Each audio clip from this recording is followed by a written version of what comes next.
In September 2019, during a day out with Captain Jack, a talented artist from Batu Gajah who sadly passed away last year, I was introduced to the village of Papan, thanks to a story he shared. I had no idea that it would become my primary photography focus for documentation. 5 years later, I've visited Papan 174 times, self-published a book, held 2 exhibitions, delivered 6 talks, and written several articles published in Hong Kong, Cambodia, the UK, and India. Papan is truly remarkable, but only if you take the time to explore it deeply and understand its essence. Our first video, recorded in Chinese with Mrs. Leong Fan, the head of village at the time, and Mr. Chang, a local pioneer in promoting Papan, has now gathered over 60,000 views. Over the years, a community group has worked to put Papan on the Malaysian tourist map and has made effort to develop the village. 5 years after my first visit, Papan has undoubtedly changed in several ways. In today's video, I want to take a step back and explore the roots of the village. I'm fortunate that Hafizah, the great-granddaughter of Raja Bilah on her mother's side, and a dedicated descendant of the builder of Rumah Besar, agreed to meet with me for the first time. She guided me to the Mandalings and Muslim cemetery where Raja Bilah's family is laid to rest, something I had never heard of before. Thanks to her, I now have a much deeper understanding of Papan's origins. She was able to correct some of my misconceptions and expand my knowledge. I've learned that it was the Sultan of Perak who initially founded the village, focusing on the wood industry.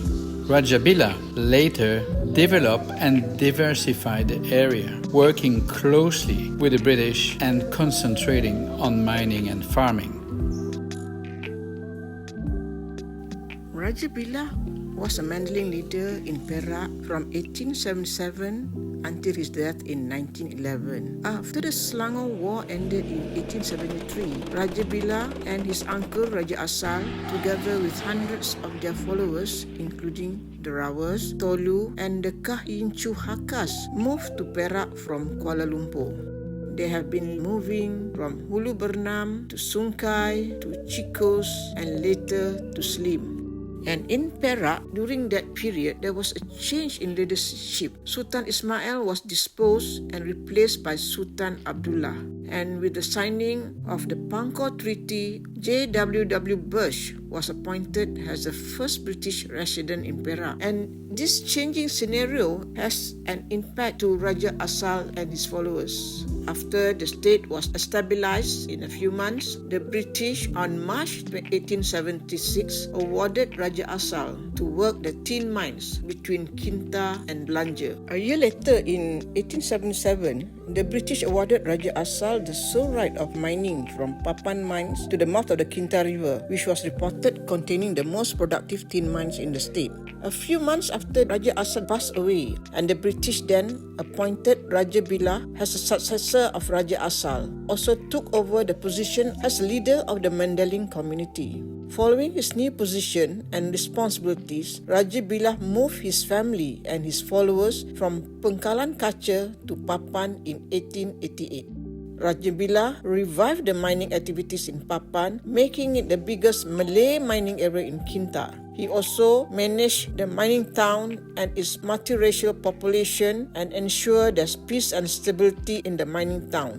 On January 1st, 1882, Raja Bilah was appointed as the first Pengulu of Papan at the age of 48 years old. Following his appointment as a Pengulu and living in a more stable environment, Raja Bilah built a timber house for the family known as Rumah Asal. The house, which resembles a nobleman resident in Mandaling, has a tobat dolak, that is a big fish pond, under the house. The freshwater supply was channeled down from Bukit Kaca using bamboo and wooden planks to the Rumah Asal and also the other houses around the area, including the Papan Mosque. With better economic position, Raja Bilah in 1896 built his Bagas Godang or Rumah Besar, a mansion which was more of a sopa godang, that is a council hall for the Mandailing leaders. The mansion, built on a hillock right next to Rumah Asal, was used for official meeting, gatherings, feasts, wedding and religious classes. The Rumah Besar was also used to serve lunch for Friday prayer, congregation at the Papan Mosque. The double-story mansion having 5 rooms. 2 rooms downstairs were used as Raja Bilah office, while the 2 rooms upstairs for guests and another was for his son room, that is for Raja Haji Muhammad Yaakob. At the end of the hall downstairs was a wooden platform where the elders and the leaders would gather for consultative discussion on matters pertaining to the community. And also in the ground floor, you can see there's octagonal columns, which in Mandailing architecture symbolize that the building was erected with the support of people from 8 directions of the compass. The house was said built by Chinese craftsmen and supported by the Mandailing through voluntary contribution. There was also 2 hidden tunnels built for a fast getaway for Raja Bilah and family to exit. One tunnel was said to lead into the woods and another into the town. During his administration, Raja Bilah built a timber mosque in Papan, which was completed in 1888. The mosque, which featured a Mandailing architecture, was built opposite of Rumah Besar and was wakaf in 1923.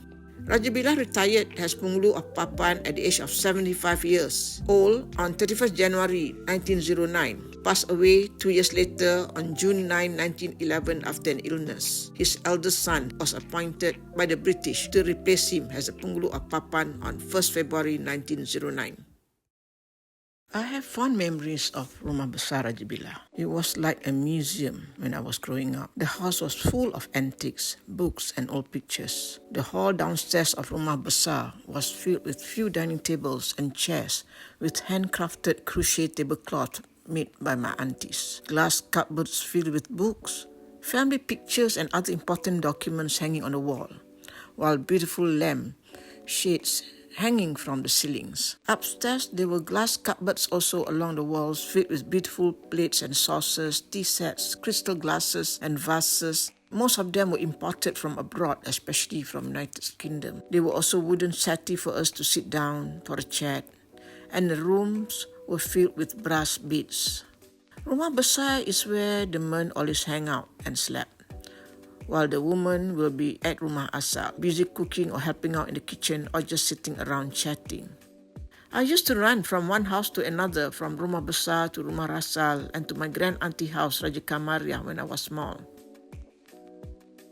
Papan should not just be seen as an old mining town. It has a rich history, goes far to 18,000. Starting off as a rich mining town which has all kinds of facilities, including a railway station, it later declined due to the slump in the price of tin. It suffered during the Japanese occupations, but it also brought forth the immense sacrifice of Sabil Katigisu in helping Malaysians who were injured during the war. The former mining town not only housed the rich Mandailing culture in Rumah Besar Raja Bilah, but also the Chinese culture. The spirit of coexistence between the Mandailings, Malay, and the Chinese in Papan was reminiscent of the unity built since 18,000. The bond still exists until today. There is a great need to preserve the Papan and Rumah Besar Raja Bilah and other cultural identities as they showcase how Malaysians coexisted.